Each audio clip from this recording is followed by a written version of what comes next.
It is Thursday at 11 a.m., and that means it's time for the Jeff Knarr Coaches Show here on Facebook Live. And, Coach, I appreciate you taking the time to be with us every Thursday here at 11 in your office. And, first of all, just looking back at last week's game, you guys eke out that win. You really just gutted it out over a very good Lycoming team, 19-13. Just walk us through that game and what you saw out of it and what you're, pretty proud of. And I thought our kids, handled the atmosphere really well. And again, it was another great atmosphere, homecoming crowd. It was awesome, and the festivities outside of the stadium were awesome. So again, it turned into homecoming and the reunion weekend. It's turned into a phenomenal event. So our kids handled that well there. I thought early on, we did a good job, running the football and making plays that way in the ground game. JD ran hard. Our line was doing a good job from there. Hit some big. The big passes, so we kind of did what we want to do in our scoring drives, where we can grind them out, but then also try to the big play them. And then defensively, was really impressed, and I thought our guys did a really nice job of stopping the run game. Like we said before, Lyco was the most physical team that we were going to play, pride themselves on running the football, and we really bottled that up. And then our DBs are experienced and playing really really well, and they did a great job in coverage, and really kind of limit them to really one big play in the second half. So I thought our kids did a good job, and then we were solid in the punt game, in the kick game, especially in the punt. At the end when they were coming after us with their good defense and forcing punts, Carcio, he stepped up, our punt guy stepped up, and we were able to pin them deep and make them have to go a long way if they were going to score. And our defense was up to the task. So complementary, all three phases helped each other to get a win. Did you have the feeling throughout that game that it was going to become such a field position game? It really looked like, especially in the third into the fourth quarter, where that field position was just going to play such a vital point. Yeah, so as it's the tide turned in the second half, and we weren't getting first downs. Our defense was playing really well. They weren't getting first downs. Then it was going to be about that field position game where if when you're struggling to get yards, even if you string a couple first downs, all you are is just inside the 50, just past the 50. So you're still in punting, area. And if you can get a 3 and out, now it flips the field. So we were conscious that the field position was a big issue, and it determined whether or not, because a lot of times when we cross the 50, we'll try to go for it. But it was like, we were going to, punt it and make, them have to go 75, 80, 85 if they were going to score, because we felt, as the vibe and the feel of the game, our defense, I felt, was in control and would be up to the task, that they weren't going to, allow someone to drive on them, that great distance. So field position definitely played a factor in, the decisions and things that we made. Coach, we talked about it yesterday. Your special teams grades are really graded out high. You talked about Joe there, but also the coverage teams on those punts. A couple really nice plays there by Mose. Mondo got in there for a tackle. Is it that unit, like how important has it been this year, especially, not just punting, but, field goals and kickoff teams? The whole special teams that we preach and pride ourselves on, that it really is a third of the game, and, looking for, guys that, are our core special teams guys, or starters, in our mind, from there, and then to rely on our starters in certain phases of the game, because it's such a critical deal with field position and momentum. So for our punt, the XUL, and that's the Cadillac of all the kick games, so a lot of our starters are on that, and key guys that can tackle, and Mose and Hazelton, they're guys that have proven that they're good open field tacklers, and that was a great job on the tackle they had on the one punt. And then our kickoff team, and we didn't really cover as well as we needed to against Hartwick, and that was a big thing we worked on and improve upon their last Saturday, and they did a great job, because they understand we have a couple kickers that can put the ball inside the 10 and inside the 5, and we get down there with speed and read the return and avoid the right way and be physical. We could, again, get those tackles inside the 25, around the 20, force people to have to go, a far away from there. And our kids improved that greatly from there. Then I thought we did a decent job, mugging on, on punt rush. Didn't have really a chance to get, returns from that standpoint. But we created lanes and things that you can see in the future that we could, do a good job with punt rush. And then their kicker, he's got a phenomenal leg, and we felt we weren't going to get many opportunities to return them. But if we did try to make the most of it, and we got it out past the 30 on the kick return. So our kick game has definitely been solid, and we continue to build on that like we do our offense on defense every week, and get better in that phase as well. Yeah, you talked about Colin Hazelton there, definitely making his presence known on special teams, and someone that the coaching staff's really talked about a lot this season. You look at on the back end of your defense, obviously it's kind of hard to ignore what Jared Horde's doing right now. He's got 4 picks, he's caused a couple fumbles, he's recovered one. Talk about what you've seen in this real breakout season out of Jarrett.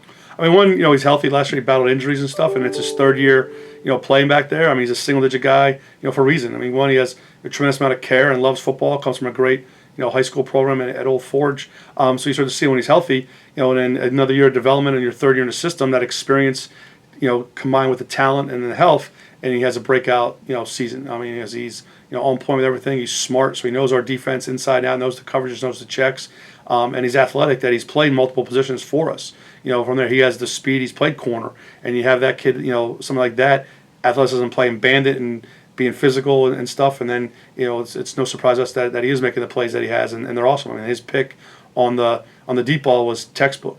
Turned in there, squeezed him to the sideline. That becomes his friend. There's really no room. You got to throw the most perfect pass of passes to have a chance to complete it. And he comes down with the pick. So he's been very opportunistic and been solid, which is great to see.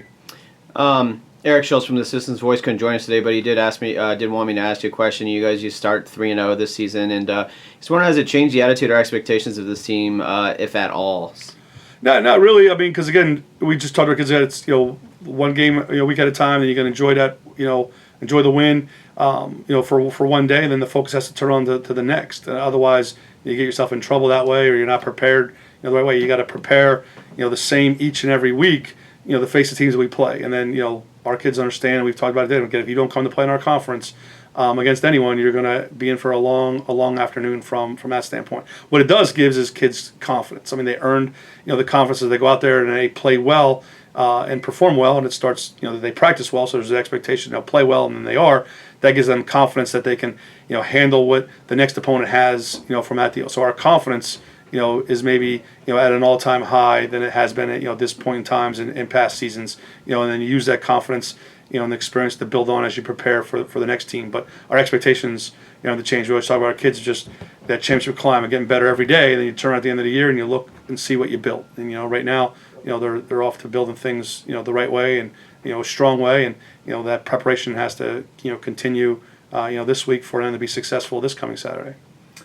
We're here with head coach Jeff Knarr every 11 o'clock a.m. every Thursday for the Jeff Knarr Coaches Show. And Coach, you talk to a lot of coaches, and they always say that the better teams that they've coached actually mostly hold each other accountable. I mean, have you seen that kind of accountability out of this group this year?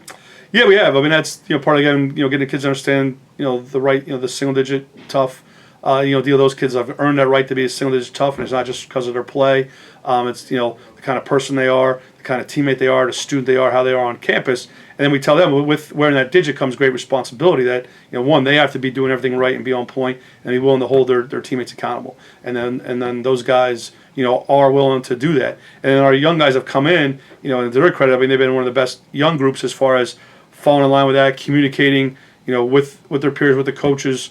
About classes or conflicts or things like that, and then being on point of doing those things, checking the class, those types of things that sometimes young guys struggle with. But one, they see the older guys doing it and doing it correctly, and then the older guys are willing to to step in and make sure that they're doing right and hold them accountable and talk to them and let them know if things aren't going well before we have to. And that's the things that can make a team become great. You can be good if the coaches are leading, but the ones that win championships that are great, it's usually because the players are leading the players, and right now we're getting that, and it's great to see.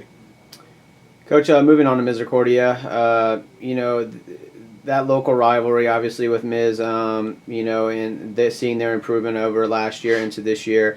What does Miz do well? How do you game plan for them going into Saturday? I mean, offensively they're dynamic. I mean, they've been that way. They've always kind of been dynamic offensively. When they get there, and it starts with your quarterback is like I say on every offense. It revolves around your quarterback. In 10, he's the reigning offensive player of the year. And for you earned that right. I mean, it's very very good reason he was the best quarterback. Last year in the conference, and his play hasn't dropped one iota this year. I mean, he's deadly with his feet, but he's got a strong arm. He's accurate. He gets quick release. And where he's most deadly is when he's, you're chasing him, and if you don't keep contained or get to him, now he's running around. Where is he going to run and keep it, or is he going to run around to find someone to throw? And he's got two all-conference, wide receivers, to throw to. He's got a really good running back, so it can't all be the run game doesn't just revolve, around him, and then and good offensive line. So their offense is has been dynamic. So our defense, we have to be on point, be assignment conscious, just do your 111th and not try to, we can't have everyone try to stop 10 because then he's got other weapons to get the ball to. So who's ever assigned to each player on that play has to do it from that deal. And then defensively, they're sound, fundamentally. They run to the football, they're good, they're good tacklers. They play good, solid, team defense. So offensively, we have to be able to, maintain the football and then finish. Last year the big thing is we struggled to finish things. They made some plays. They had a pick six, kept us out of the goal line. At the end of the day, we ran the ball fairly well, but not consistently enough, and we didn't finish things as we got there. So you got to finish to be able to match, their offense as well, and then be on point in the kick game. Last year, we struggled there. The field position, in a bad weather game was huge. They won that battle. They were constantly in more favorable field positions than we were. So, we always stressed to that, and our kids have done a good job with that. And Saturday, that'll be key. And again, if we can win the field position, battle, win the kick game, that'll help our offense, help our defense, from that deal to face a team that, again, is, won 10, they're like their last 14, football games, or an 8-3 team last year. So they're playing with a lot of confidence, and you can see it in their play. And, they believe that if 10 has the ball, they're going to find a way to win. And then they did that last week, and they did it numerous times, last season.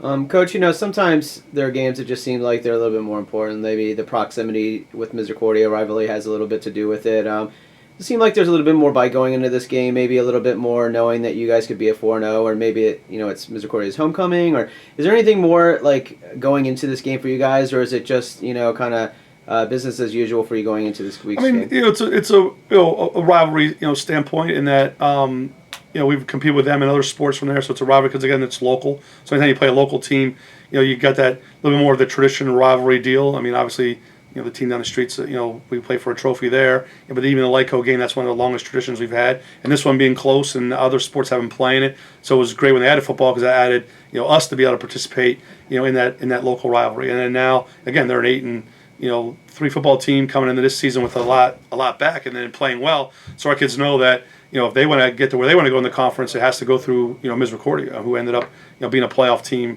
last year. So that adds that our kids know that, they have a, quality opponent, 30 minutes down the road, that we need to prepare the right way forward to go and play well to get that win. So, when you got, two local teams that are playing well, that does add, importance to the game, more excitement to the game, maybe more juice, from that deal, from that aspect. 30 minutes, I don't know. You might maybe on a bus, 30 minutes. Saturday morning, man, trying to get to Dallas. Now, a lot of people out going to the market or wherever they're going, but like that bus takes it's maybe 27, so I rounded up a little bit. But I know it's right down the street. But Saturday morning, there's a lot of traffic in that that little road to get to Dallas. Well, fans that are traveling to the game, it is Misericordia's homecoming, so make sure you show up early. There is also a field hockey game that day, so make sure you get there a little bit early to find parking. As anyone that's been in Misericordia, parking can be problematic at times. So, Coach, we don't talk about it, obviously, talk about the school down the street much. But is it kind of cool to see the last two undefeated teams in the MAC right now are here in the Diamond City? Yeah, I think it's kind of neat that way. Like right now, the MAC football world revolves around or is centered in in Kingsbarre, and we it's great when both teams do well because obviously it's exciting from that standpoint. And that this is an area again that cares about football from a high school standpoint, and then the two local colleges are off to a great start, and then again Dallas is again as a suburb of the area, and they're off to a good start. So they kind of right now a lot of good football is being played in in the NEPA area, and so it's always good good to see from that deal, and hopefully we can continue to play good football. Coach, we always end your coach show with a little bit of fun question. I struggled a bit today to find some. So Addams Family remake movie's coming out next week, and it's a remake of that famous 60 TV show as well as the 90 movies. What was your favorite TV show growing up when you were a kid? Oh, as a kid, I don't know. It was like a lot when I was a little kid. I mean, it's going back like the White Shadow. I would watch that all the time. What was the one? Welcome Back, Kotter. That was a good one. Cheers, love Cheers. Chips. I watched a little Chips there at the time, and then that was probably that was probably about it.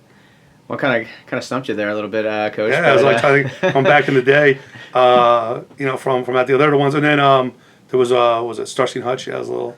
I was a little kid from there, and Kojak. You ever see Kojak? Yeah. Telly Savalas. Yeah. And when he passed away, You know, 'cause I shaved my head, so I was bald for like 2 weeks on that deal. So yes, watched a little Kojak when I was a kid. You like those cop shows, Coach? Well, A little bit, yeah. And the other one with the girl that does the credit card commercials, her dad was named Jim Gardner or whatever. oh, that's right. Like that. Yeah. Well, I forget what show he was on, but that was a pretty good show too.